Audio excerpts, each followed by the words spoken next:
20 years before the debut of the United Paramount Network in 1995, the studio's effort to launch a second Star Trek series called Phase 2, as well as a new television network, led to Star Trek's leap to the big screen. This journey from the original television series to the first Star Trek film carried the cast and crew as far as their imagination, skill, and special effects technology could take them. Throughout the history of this landmark television and film series, producer-creator Gene Roddenberry nurtured and protected Star Trek with the utmost care. Gene wanted to talk. He wanted to find someone intelligent out there to go ahead and talk to. And so he found him. He found the audience, which is something the networks never counted on, that these people could actually, have intelligence. He wanted to be a writer. He wanted to get paid for his writing. He wanted to be able to make a living at doing only that. And the fact that he wanted a chance to put down his ideas on paper. He knew that he couldn't do it in the era that he was in. Censorship was so bad in those days that if he could take things and switch them around a little bit and maybe paint somebody green and perhaps put weird outfits on them and so forth, that he could get some of his ideas across because they wouldn't hit the censors. The censors weren't in those days really scanning every word, I guess. And so he got a lot of ideas through, and that's how Star Trek got born.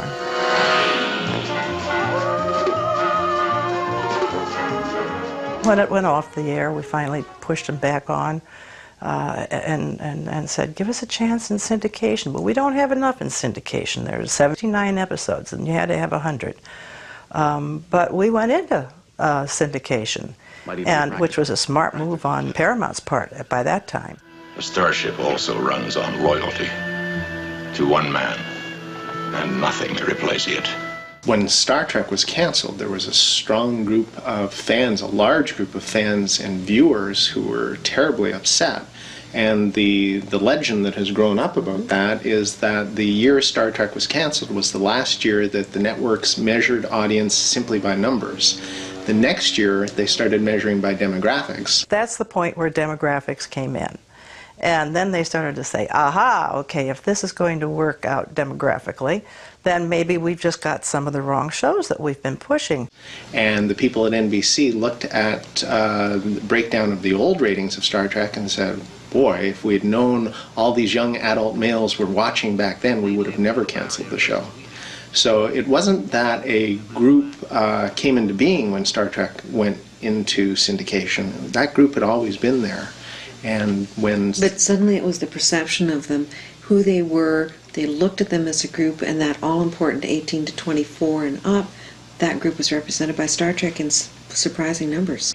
And they thought, oh, wow, okay, we'll stick it here in the news. It won't get anybody then, and we'll use this up, and it won't be a problem anymore. It's just going to be one of those shows that has lost that much money. And young adult males weren't too interested in watching the 6 o'clock news, but they were interested in seeing Star Trek, especially since some of the episodes had run as late at 10 o'clock at night.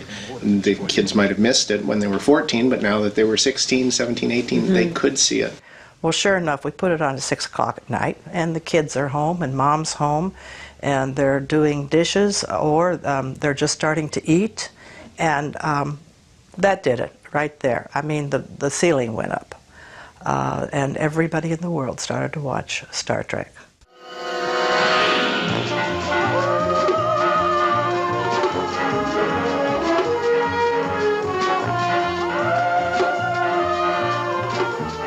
Paramount was not, they realized that Star Trek was very successful. And the frustration they felt was, we had a shot, we missed it, we have this property that's worth a lot. And how do we redevelop it, and how do we reconnect? And also they were thinking, and it seems like history is repeating itself, the Paramount Network was just about to come into being. At that point, Paramount decided they were going to start a fourth network, and Star Trek was going to be, Star Trek Phase 2 was going to be the flagship of that network. Harold Livingston was brought in as the writing producer. I was hired as the creative producer, and Bob Goodwin was the line producer. and Gene was the executive producer. Gene was coming back in for Star Trek, and the interesting thing about that was that I had spoken to him in the months before, and we had talked about Star Trek, and he was really not all that enthusiastic about going back to Star Trek, and that's something that has not necessarily been revealed a whole lot.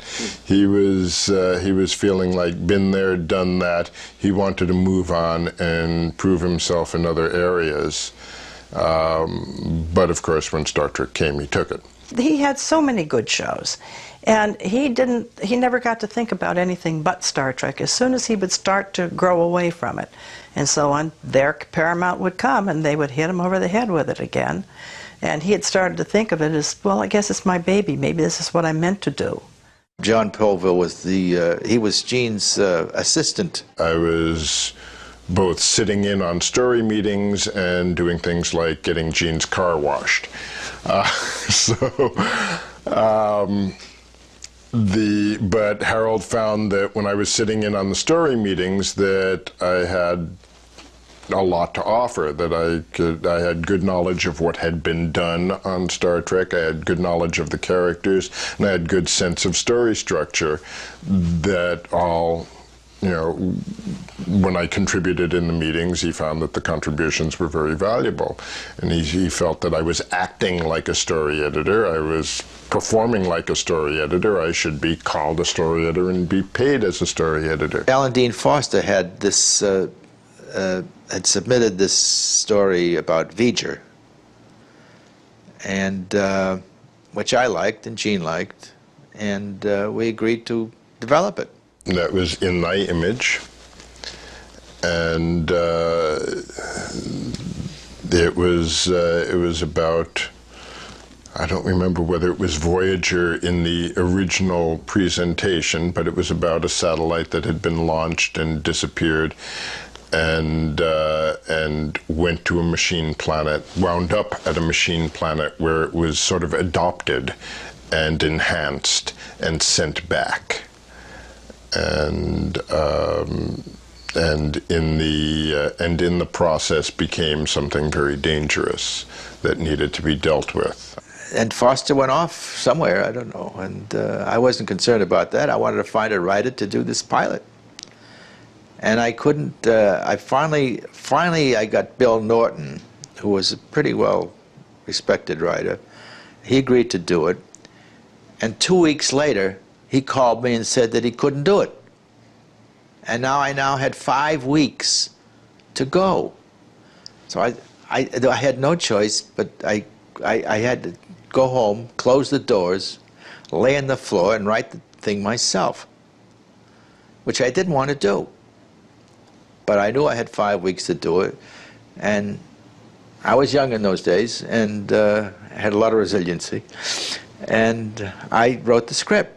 Inside Star Trek, we thought it was going to be a series, and then we heard rumors it was going to be a film, and then we heard it was going to be a series again, and went back and forth about 4 times. So then it would be once a month it was going to be on, and I tell you, it was so confusing, I forget what they were even called by now. So with all the back and forth of Star Trek, is it going to be a movie? Is it going to be a big movie, an expensive movie? Is it going to be a television series? Finally, they made the decision, we're going to make the Paramount Television Network, and Star Trek is the second Star Trek series with Leonard Nimoy, William Shatner, and all the regular cast on that second 5-year mission. We're going to go ahead. They wanted everybody, all the originals back. They didn't get Leonard, and that necessitated the creation of a new character to replace Spock, and that character was Zahn. My readings seem to indicate some sort of sensor unit attached to each device. My take on the character, which pretty much remained true through all of my exploration of Zahn, what I did get was that he was a full Vulcan, had no human connection, emotional, that emotions had been outlawed from his planet generationally as a way of stopping wars from occurring. But I don't feel an attack is the logical approach at this moment. If you will allow me to take further readings, I could... The first screen test that we did for Zahn, they probably brought in as many actors that would fit that physical description of the time. Zahn was like a 23, 24, 25-year-old, fresh out of the Vulcan Science Academy, you know, young, engaging, sort of a character. And there was a lot of actors that I recognized from a lot of different theaters and actors who had done a lot of other film work. So it was a very competitive day. You could feel it like a football game. Who was going to throw the pass? Who was going to catch the pass? And I won. I won that football game. We had the series that had been announced to be the linchpin of the Paramount Television Network. It was the new Star Trek series. They were redesigning the Enterprise, building sets. They were commissioning scripts. They were having meetings. They were figuring out what life was going to be like in the 23rd century and what the new communicators would be. Production tests of what the engine room would look like, doing makeup tests of what Leah would look like. On August 3rd, 1977, which was less than 2 months after Phase 2 had been announced, there was a meeting which included Michael Eisner and Bob Goodwin, Gene Roddenberry, and everyone else involved in the production of the show. And Bob Goodwin pitched to Michael Eisner the story In Thy Image by Alan Dean Foster. And Bob Goodwin says that at that meeting, Michael Eisner heard the story and he slammed his hand down on the table and he said, "Gentlemen, we've been looking for a Star Trek motion picture for 5 years and this is it." After the stunning success of the first motion picture, Star Trek was firmly established as a tentpole franchise for Paramount and led to a series of popular films. And though Star Trek did return very successfully to the small screen in 1987 with Star Trek The Next Generation, and followed by Star Trek Deep Space Nine in 1993, it would not be until 1995 that the fifth network, UPN, would come together with the premiere of Star Trek Voyager. With Voyager's retirement in 2001, Star Trek's fifth incarnation, Enterprise, was born. Star Trek, continuing to go where no entertainment franchise has gone before. Star Trek, to those of us in it, has become a way of life. I'm very proud of Star Trek. I think it was an amazing piece of entertainment. When I got this part, people said to me, you know, Star Trek is going to be in your life now for your whole life. The special effects and things that were done in that movie, to this day, you know, that ship, you know, flying in, seeing it in its dry dock and the things that they were just breathtaking. It's hard to remember now that Star Trek was legendary then, but in a different way. There were only the episodes of the TV series.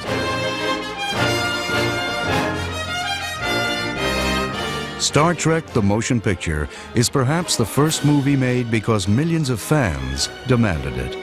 The journey from television show to the silver screen is a story of courage, perseverance, and imagination as unique as any voyage of the Starship Enterprise.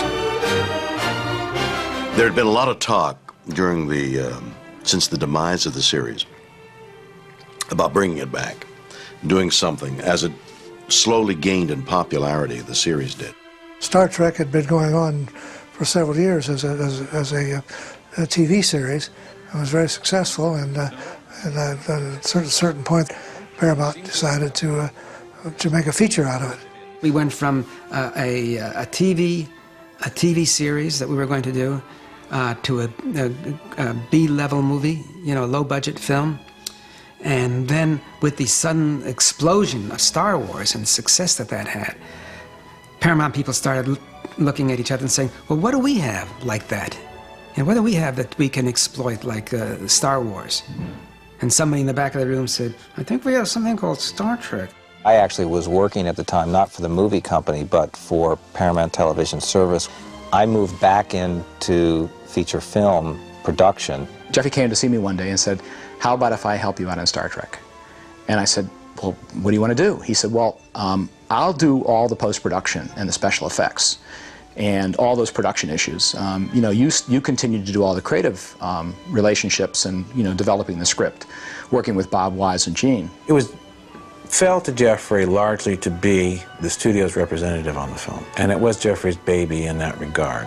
He's a very passionate person, and he, I think, embraced making that movie, almost like as a love affair, as a director does. My job was to sort of corral everybody and, you know, supervise the development and you know, try and get a team put together to make the movie. But putting together that team was not as easy as it appeared. Leonard DeForest and me, we had a really intimate bond that would not have been there had it not been for Star Trek. I was shocked that Leonard didn't want to be in it. They wanted everybody, all the originals back. One of the problems we had was with Leonard Nimoy, who said he's never going to put these ears on again, you know. So the first script that we had on it, that Alexei and me didn't have the Nimoy character in it. To relaunch Star Trek and not, you know, have Leonard Nimoy is to buy a car and not have wheels. It just seemed impossible and illogical. We had to go to see him and talk to him about it and convince him it was the thing to do. I was, I guess, sort of given the mission of trying to at least open the doors or make the first approach to it. And the only thing that I, you know, remember in the details is being in a restaurant in New York City on my knees begging. I offer my services as science officer. So the only one that that I was involved in terms of casting was Steve Collins to play Decker. Every young actor in Hollywood had been up for the film and had really been dying to get it. And I think it really helped me get the part because I walked in for the meeting and, you know, it was just a part to me. I mean, I was much more interested in meeting Robert Wise than I was in the thought of doing Star Trek. I think I made a test of Steve and decided he was the best one to play Decker and be in the film. I read for Bob, and by the time I got home, they'd made an offer. It was lightning fast, and I think we were shooting within 10 days. Hello, Ilea. Dick. Persis Khambatta had already been cast for the role before I came on it. Stephen Collins and Persis Khambatta, I thought, were wonderful in the picture. And, you know, the two of them kind of stood in contrast to the original cast. Persis was very, very sweet, obviously incredibly beautiful. A very gentle person who I think was a little overwhelmed by Hollywood. One of the big emotional times when we had to take her over to makeup and get her hair all taken off, you know, because she was bald in the film. And it was very emotional. She was almost crying. This lovely black hair was chopped off and she was finally scraped down into having a bald head. She had to come in every morning, and it took about an hour and a half to 2 hours to make up her head, because all that skin had to be made up. Plus they had to shave it back, and she was always patient, always just a real pro about that very difficult process. With casting complete, the challenge of bringing Star Trek to life as a motion picture fell to the brilliant director Robert Wise. Bob is the kind of director that works subtly, doesn't say, now here's what I want you to do. He generally allows you to find it because he has worked on the script long enough to get the script good enough that it becomes actor-proof. The opportunity to work with Robert Wise will always remain a high point in my career. I think what Bob brings to a film is that he inspires people to do their best work they possibly can do. I'd say the word savior would be the word I would kind of comes to mind. You know, Bob, who came with, you know, just extraordinary credentials and, you know, and expertise is what really made it into a movie. With a reunited cast, led by a visionary director, almost everything was in place, and spirits were high as production commenced. We had 2 acts of a 3-act screenplay. Literally, we had 2 acts of a 3-act screenplay. In order to make the release date that they wanted at the end of the year, we had to start shooting on the film before we had a final script all the way through. Any man who had managed such a feat, I would not dare disappoint. When I started on the film, we got all the cast together on the spaceship and the cabin there, and I said to them, I'm very pleased to be here and in the midst of such legends. I like the idea of the reunification of the old crew. And I think I wrote a couple of good scenes. The day we actually got on the set, it was really one of the most remarkable moments I've had in this business, and certainly in my career. Kirk comes out of the elevator, and Uhura, Sulu, and Chekhov run forward to him, you know, beaming. This was just an amazing moment. I thought, my God, this is really happening. If you look at Star Trek the Motion Picture, you see that each one of the actors is given his moment as he comes back in. Why, it's Mr. Spock. And that was something that was deeply, deeply important to Gene. I always felt like I was playing with somebody else's bat, ball, and glove in someone else's neighborhood, you know?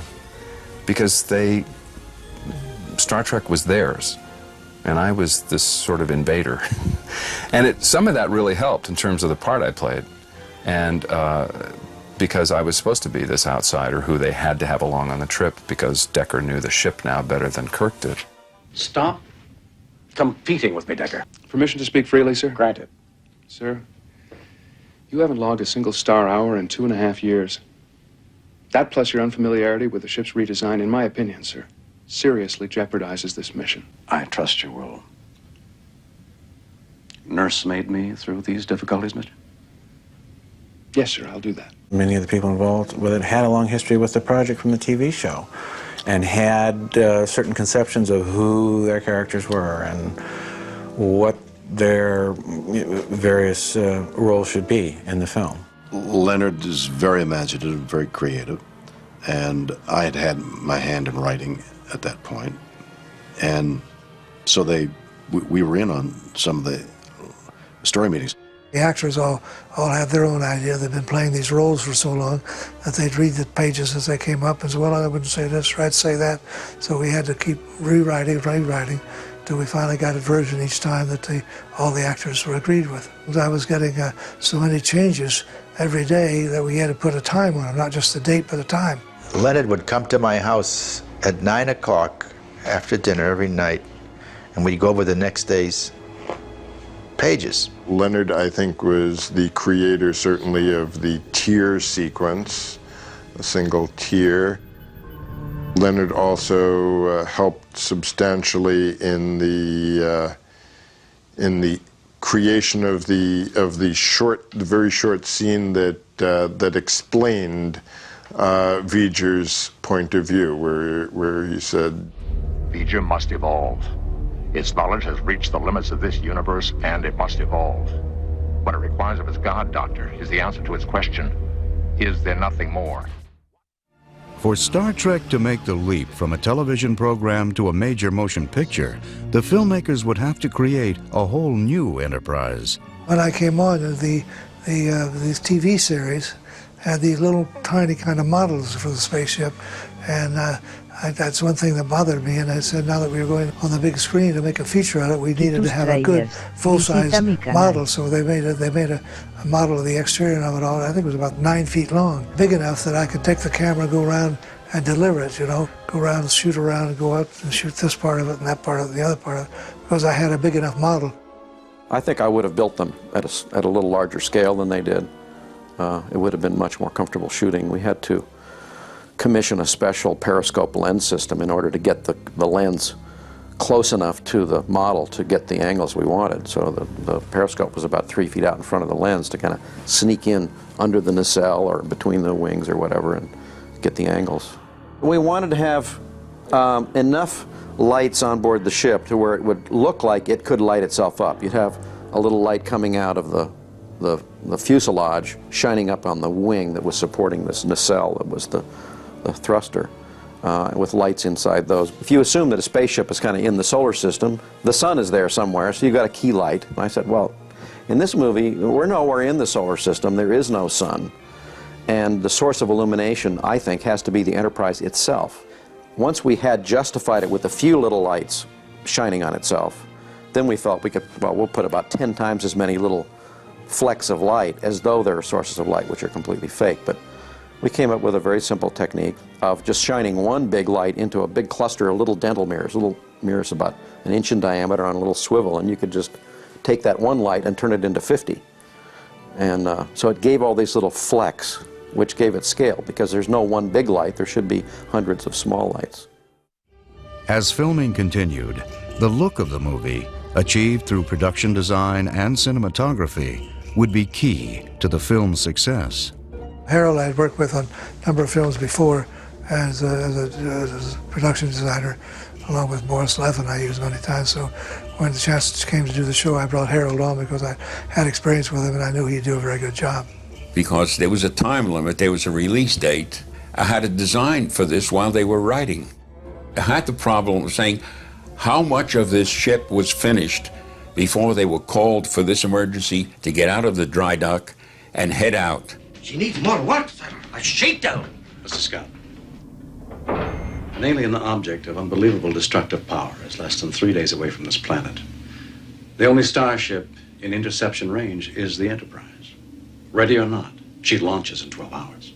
I designed a clear plastic or plexiglass engine, so I didn't know what the power was that was powering this thing, and they put this lighting in it, and I had a long tube going back towards the tail of the ship. I went ahead and made it in forced perspective, which means smaller and smaller and smaller. There was a ramp on the side where we had a 5-foot man and 3-foot a young boy, and so it looked much bigger than it was. When this film came up, my first thought was to get Dick Klein on to be my cinematographer because I'd liked working with him so much on the Andromeda Strain. We didn't have the tools of the trade that now exist that make it much easier to do a film in a confined area. Nobody really knew what post-production was going to do. They didn't know either. They were magnificent in developing whatever they did under the circumstances, but we had to put reactive lighting on people. If it was a flaring effect, we'd have to put, to make it look natural, a reactive light on the set or the actors. So we were really guessing a lot of that. It was my first encounter with blue screen. You have to somehow communicate that which the audience would see, and they are assuming that you're seeing it. You're not seeing anything. It was very difficult. They had to look at this view screen, and I didn't have anything on that show them. So I had to talk them through it. I had to describe what I thought was going to be on that screen so they could react to that. You had to depend an awful lot on what Mr. Wise would be telling you was happening, or what you were supposedly seeing. They would take a piece of paper and they'd say, okay, here's the monster. Monster's right over here, over your right shoulder. We'd be looking at an X, you know, on a light stand. Somebody would just tape an X like that. Look there, and someone might be moving it around so that our eye line would change, you know, like this. Now, when I snap my finger, look at it as though it's going to eat you. Now, we don't know exactly what it looks like or how it's going to eat you, or what it says or what it does and how it looks, nor how it blinks its eyes, nor where it moves its legs and its arms and its ears.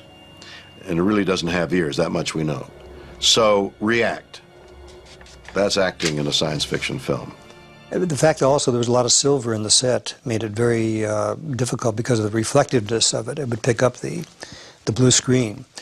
And so that's why we would have a lock-off, shoot the actors in front of the blue screen, and then turn off the blue screen so that Doug Trumbull and his group could now, I guess you call it rotoscoping in this case, where you could actually now frame out the bleed, if there was a bleed, of the blue screen coming through.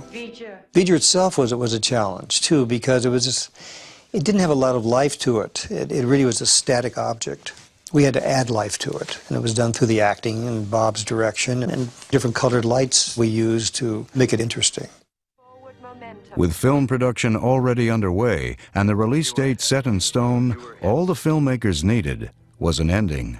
We had trouble solving the end of the picture. We really did want to do something that was very big and very special and took us to some place that was new for features. There's some place that Star Trek could take us that was unique to Star Trek. I think it was me who solved the jigsaw puzzle. And I said, if we do this, then we get there, and we go there, and then we get this. And Leonard said, that's great. You got to tell it to Bob Wise. So we immediately asked Bob to leave the set, come into an office, and I performed this idea now the second time. And I said, if we do this and we do that, we get that, we get that. And Bob said, that's great! Now you've got to do that for Gene Roddenberry. So sometime later, we get Gene Roddenberry in the room, and now I'm about to do my third performance of the day. I must have been tired because I was doing another performance on screen, because I didn't do it quite as well, and it wasn't quite as impressive to Gene as it had been to Bob and to Leonard. Gene said, well, I don't know, I've got to think about that. And he thought about it long enough so that he didn't do it. Whatever it was, I've forgotten what it was.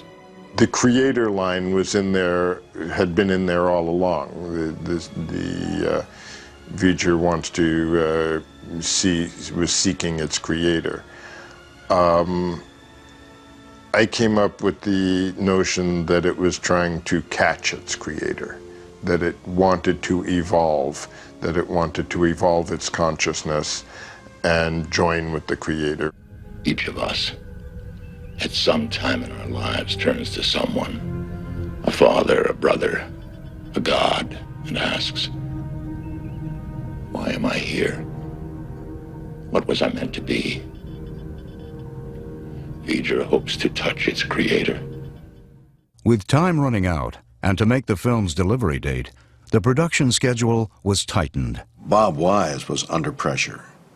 The actors don't really feel that pressure, and for two reasons. One is it isn't their job, and secondly, it really is the job of management to keep that pressure away. We had to push like mad to get the film done. Bob Wise is a brilliant director, and he knows exactly what he wants. And by the time I came along, the movie was almost finished. The bulk of main unit shooting had been completed, and even a lot of shooting on effects sequences had been performed, kind of waiting for post-production.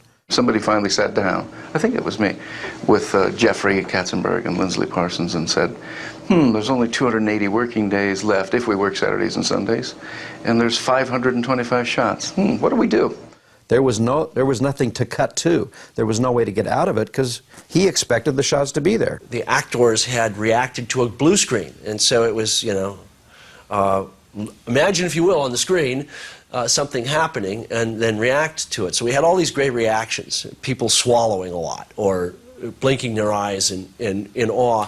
So he lined up his actors, he did all his reverses and his coverage and dialogue and everything, and you cut to the viewport or whatever the shot was, and boy, it better be there or you were in deep trouble. We did the whole V'ger cloud sequence going through the cloud, which is one of the most beautiful sequences I've ever worked on. And a woman named Alison Yerksa and a whole team of animators did that whole sequence of multi-plane exposures of airbrushed artwork.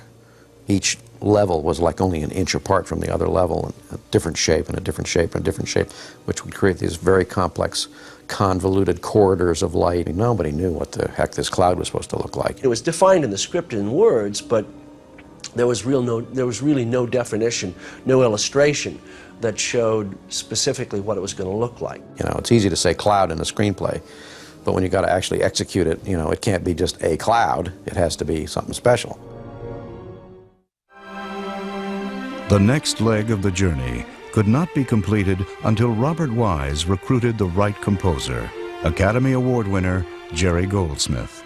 When we got to doing the score, Jerry Goldsmith, who had done a marvelous score for me on Sampa, was going to do the score. It's so exciting. You hear music come alive with an orchestra, a big orchestra on a scoring stage, and everybody gets thrilled and excited and all that. And Bob was mildly, and he smiled. And I listened to the first couple of pieces, and it didn't seem quite right to me. It seemed like I got visions of sailing ships somehow. The scene of the flying up to the Enterprise was a big bombastic piece, and we all thought it was so wonderful. And finished the sessions, and I'm patting myself on the back, and everybody's patting, it's great and all that. And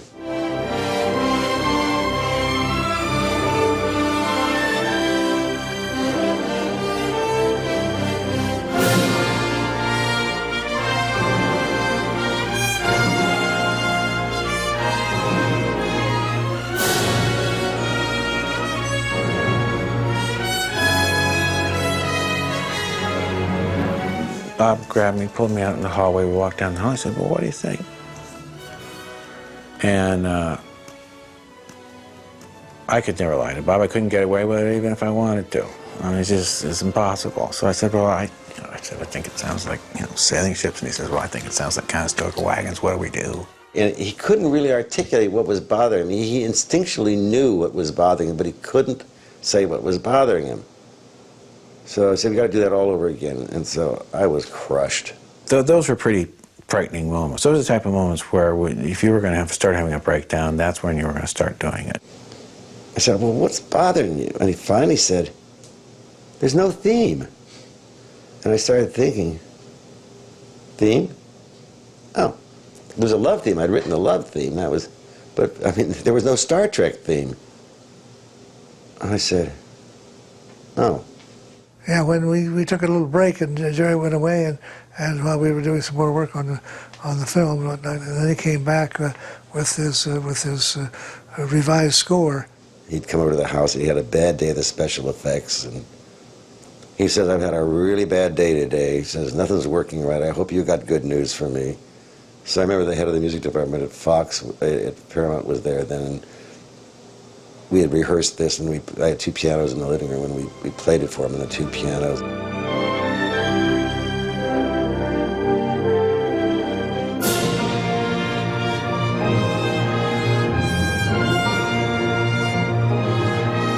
Y tus tráilers, visita mi canal.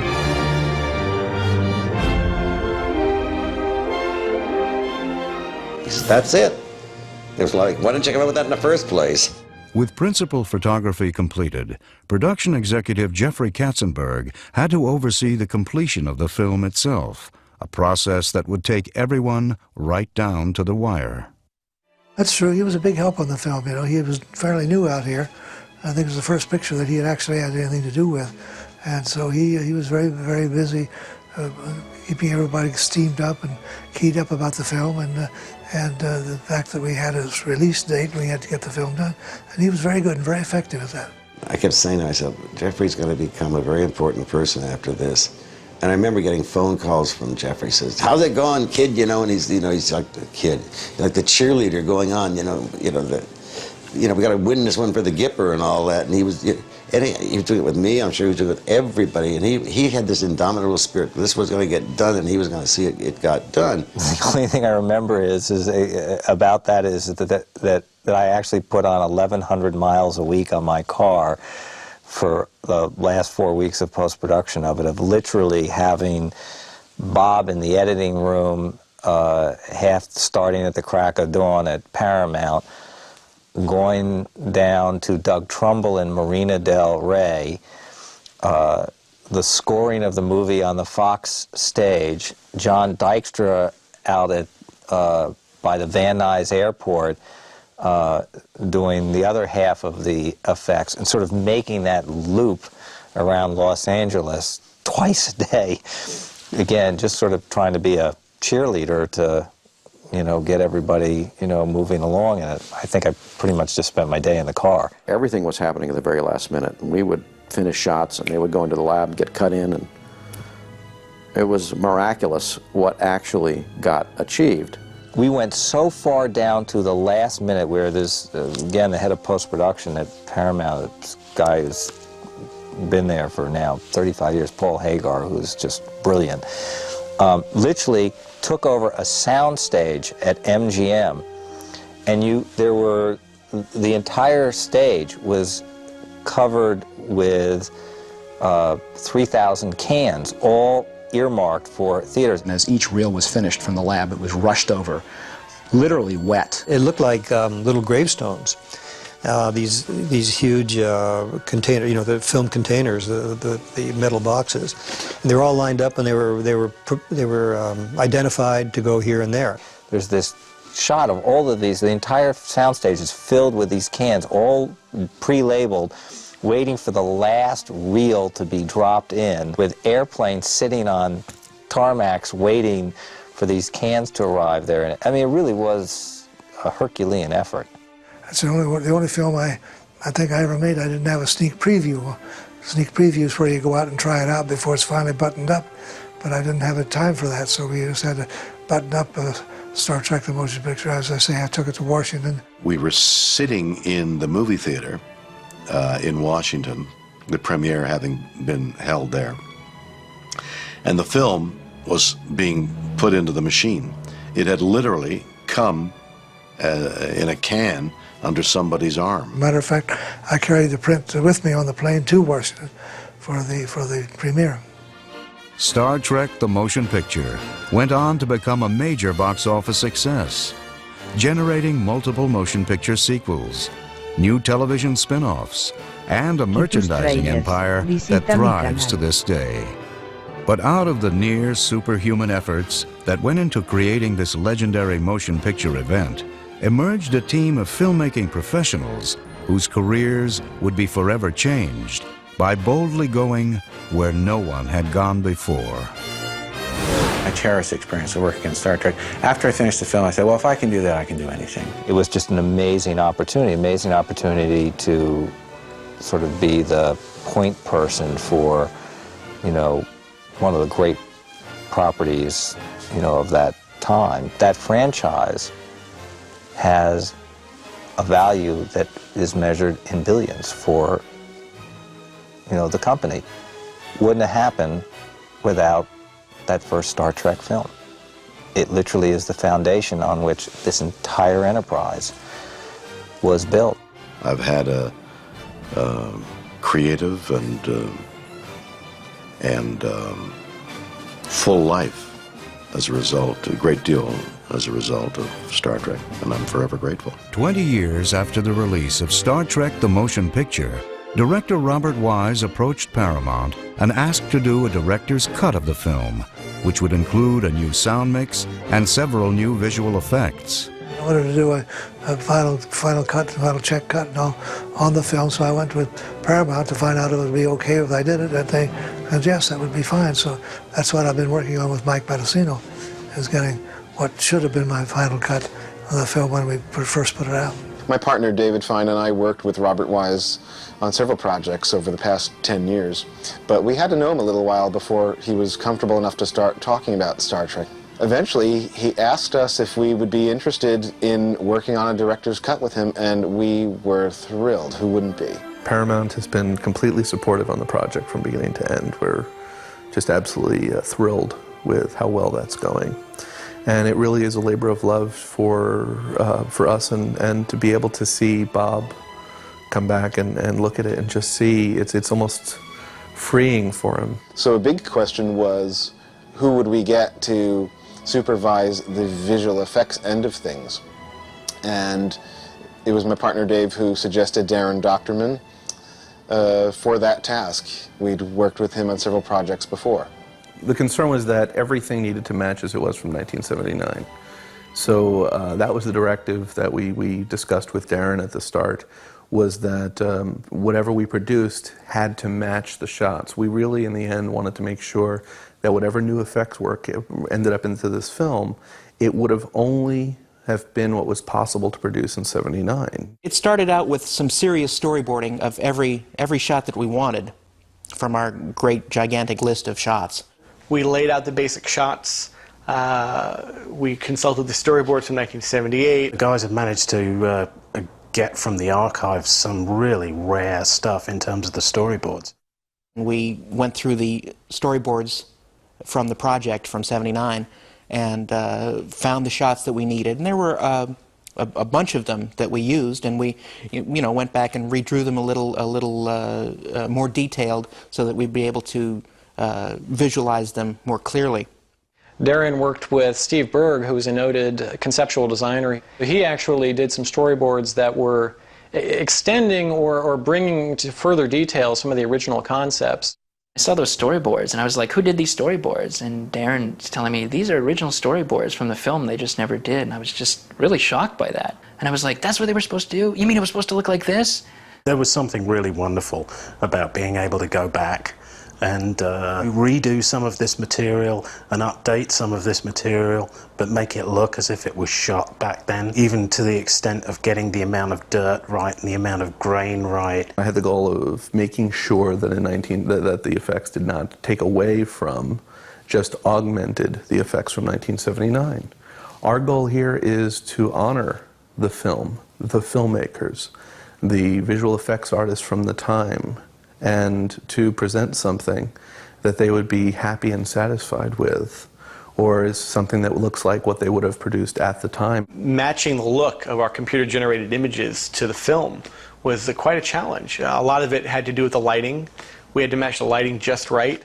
One of the great advantages we had on this was that we were able to get the original shooting models. We got the Enterprise and a couple of the other miniatures to look at and see exactly what they were doing in terms of building the models. So, you know, when there was ever any question as to, you know, how long should this be, well, it's right over there. Go look at it.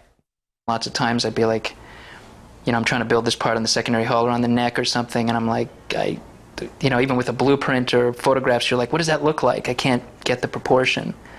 So you just walk outside, crawl into the crate, and just like, oh, so that's what it looks like. Go back out and build it.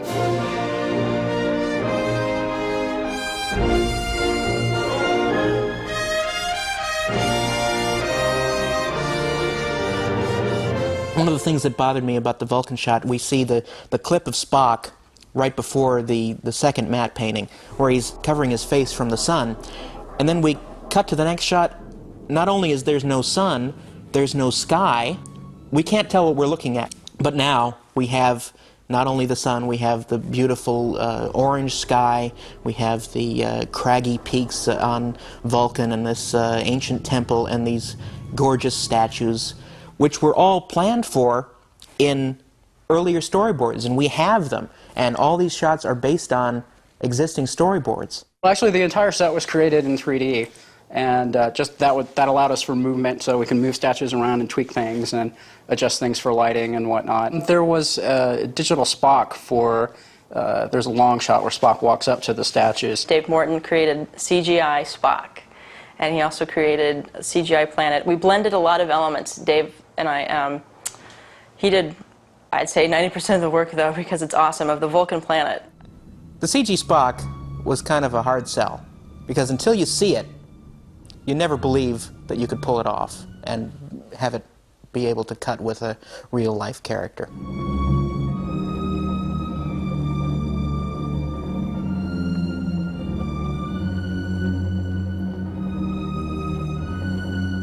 Early on, when we were planning on doing this project, I took 3 or 4 images and did some Photoshop composites. And one of these shots was the San Francisco tram station. While it is a beautiful matte painting, and it works really well with the footage that they shot, I was thinking that, well, I realized what the problem was. When they had the Captain Kirk's tram coming down, they had to have a wall on the set because they just didn't have enough time to build an expansive tram station set. So you have the tram coming up against basically a flat wall. So I basically went into Photoshop and did some matte paintings, grabbed the elements from the original film, did some extensions on it, and figured out where the matte layers would be and where we needed things to pass behind other things. And I matched the angle up, had the trams coming in, and I put my little Starfleet shuttle from the original series in the upper level and had that taking off in the second shot.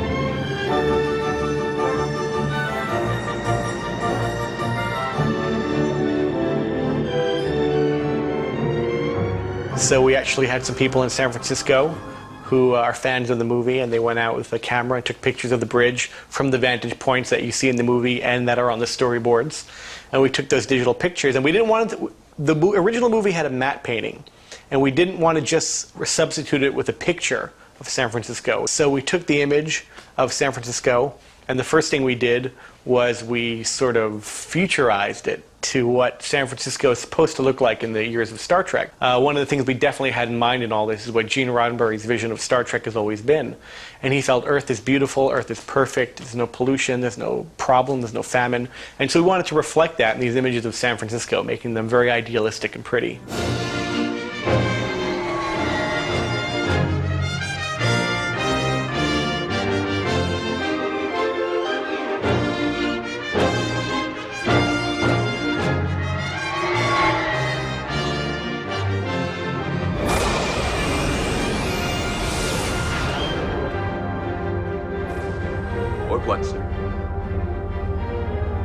Mr. Decker. Wormhole. Get us back on impulse power. Full reverse. I worked on the wormhole effect, and we wanted to basically incorporate the ship into the shot, show the wormhole dissipating, and show a better explosion than was in the original movie. The original wormhole was created with a laser, I think, and smoke, and I had to recreate it in the computer to line up with what was done in the 70s, which was pretty difficult. And after that, I took the 3D computer model of the Enterprise and composited that into the shot.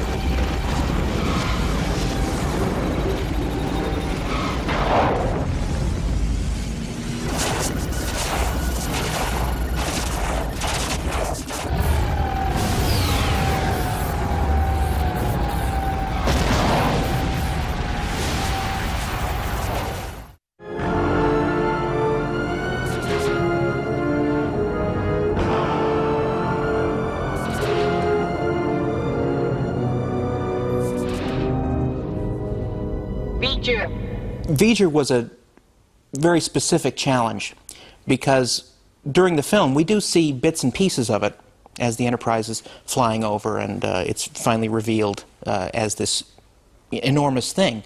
But we never actually got to see it fully shown to us as an audience. Steve was able to generate an amazing structural V'ger model that would stand up to the camera angles that we were planning. I worked on the setting up and the whole putting together all the shots of V'ger as when it was seen from the outside in space. John Teska worked on a few of our animated textures on that. When I saw the film originally, I had no real awareness of what the overall shape of the ship was or how it looked from a distance. We always see it in these little close-up sections. I think in the actual movie there's one shot on one of the tactical displays that shows just an outline of the shape that's V'ger, but without reference in the rest of the movie you never could quite tell that that's exactly what they were looking at. It looks a little out of place. So Steve Berg was extremely helpful in helping to flesh it out, you know, taking all these different views and then figuring out how they would fit together, and that was how we were able to finally see the exterior shot of the V'ger.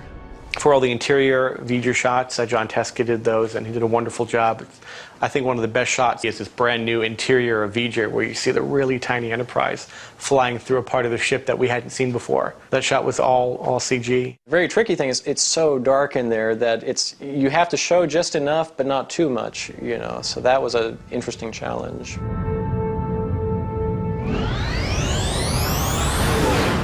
The whole shot where the crew comes up on the elevator, and when they're first pulling up, you know, to the V'ger island, it ended up being 100% all CG shot because they were going to be very small, so we didn't really need any major detail on the characters. So, you know, if you looked at them close, they just don't, you know, they're just kind of, you know, stick figures really with some clothing on, but they have the basic shape and the basic colors, and when they're only, you know, half an inch tall on the screen, you really can't tell.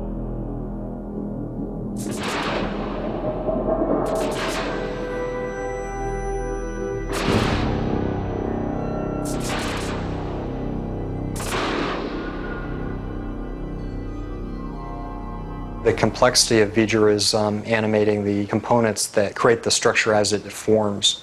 So as we have the volumetric lights, which is one part, the cloud of lights that forms around the island, and as they gravitate into the arms, the spidery arms of V'ger, that's really the complexity of the whole thing.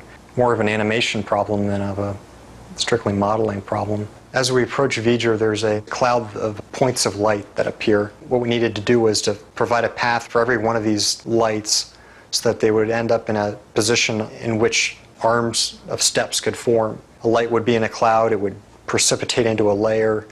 That layer would eventually settle down into where steps are to form. Steps appear there as the light disappears, and these steps eventually they grow out long enough so that one of the arms is approaching us as, you know, towards the Enterprise.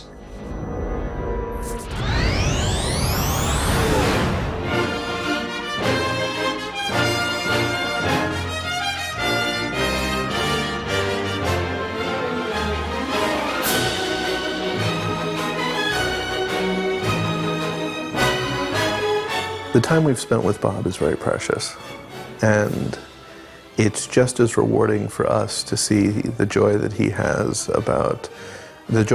in viewing the work and seeing his original vision come closer together. I think the fact that Bob has been able to go back and make some adjustments delights me.